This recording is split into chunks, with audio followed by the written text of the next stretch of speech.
Hello students, आपके सामने ये क्वेश्चन है।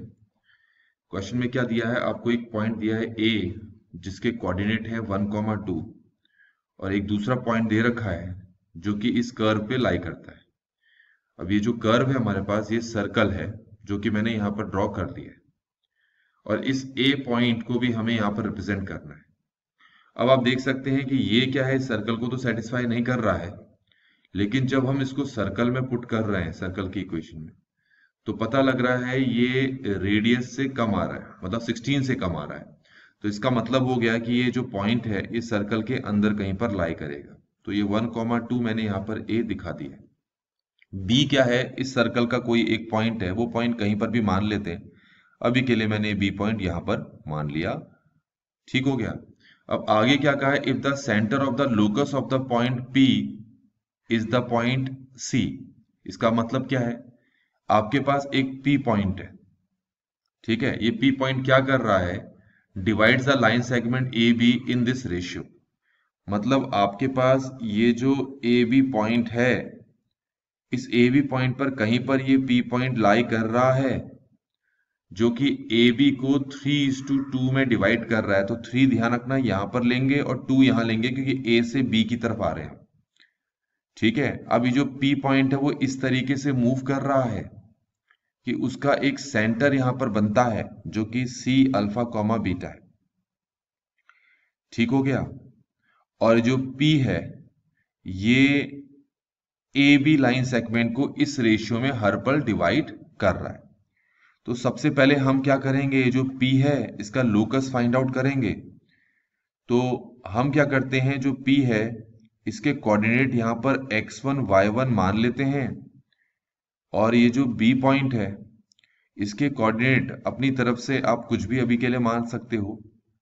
मैं इसके कोऑर्डिनेट सपोज यहां पर a कॉमा बी ले लेता हूं। ठीक हो गया। तो अब आप क्या करेंगे, सेक्शन फॉर्मूला अप्लाई करेंगे जो 10th में आपने पढ़ा है।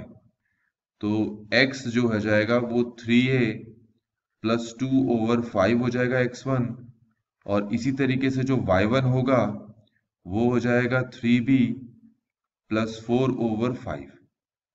अब इसमें से क्या करेंगे, हम a की वैल्यू अगर निकाल लें तो ये हो जाएगा 5x1 माइनस 2/3। यहां से अगर हम b की वैल्यू निकाल लें तो ये हो जाएगा 5y1 माइनस 4/3। इसको हम ऐसे भी लिख सकते हैं 5x1 माइनस 2/5, कुछ इस तरीके से। और यहां पर इसको लिख सकते हैं 5/3 y1 माइनस 4/5।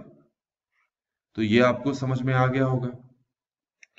अब आप देख सकते हैं जो ये a और b की वैल्यू आई है, ये जो है सर्कल की इक्वेशन को सेटिस्फाई करेंगे क्योंकि ये सर्कल पे लाई कर रहे हैं। तो इसका सीधा सा मतलब है इन दोनों को हम सर्कल की इक्वेशन में पुट कर देते हैं। तो a को x की जगह पुट करेंगे और b को y की जगह पुट करेंगे और सॉल्व करते चलेंगे। तो पुट करने के बाद आ रहा है 25/9 x1 माइनस 2/5 का होल स्क्वायर। b पुट करेंगे y की जगह तो ये आ जाएगा 25/9 y1 माइनस 4/5 इक्वल टू, हमारे पास ये क्या है, 16 है। थोड़ा सा इसको सिंप्लीफाई करेंगे तो ये x1 माइनस 2/5 का होल स्क्वायर बन जाएगा, ये y1 माइनस 4/5 का होल स्क्वायर बन जाएगा, और एलसीएम लेके सॉल्व करेंगे और फर्दर सिंप्लीफाई करेंगे तो ये 144/25 आ रहा है। तो फाइनली आपको देख सकते हो कि हमारे पास ये एक इक्वेशन आ गई है। इस इक्वेशन में x1 और y1 है, तो हम कहेंगे लोकस ऑफ p। p का जो लोकस होगा वो क्या होगा, p पॉइंट को हमने क्या माना था, x1 y1।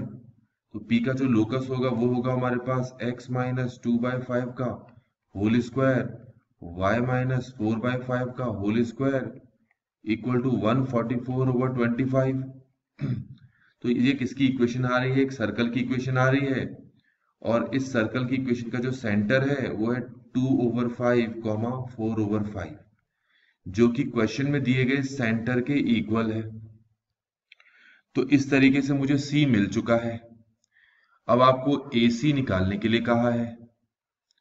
AC का मतलब A से C का डिस्टेंस, और A के कोऑर्डिनेट आपको पता है 1 2 है, और C के कोऑर्डिनेट ये हमने निकाल लिए।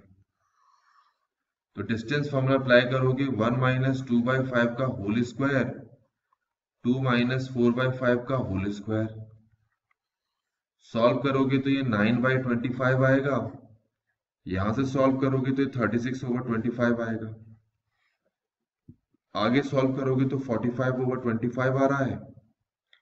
जिसको फर्दर सॉल्व करोगे तो 45 को हम क्या लिख सकते हैं, 3√5, और नीचे हो जाएगा 5। तो अगर हम वापस ऑप्शन पे जाएं तो पता चलता है कि जो ए ऑप्शन है हमारे आंसर से मैच कर रहा है। और इस तरीके से बच्चों ये क्वेश्चन यहाँ पर कंप्लीट होता है।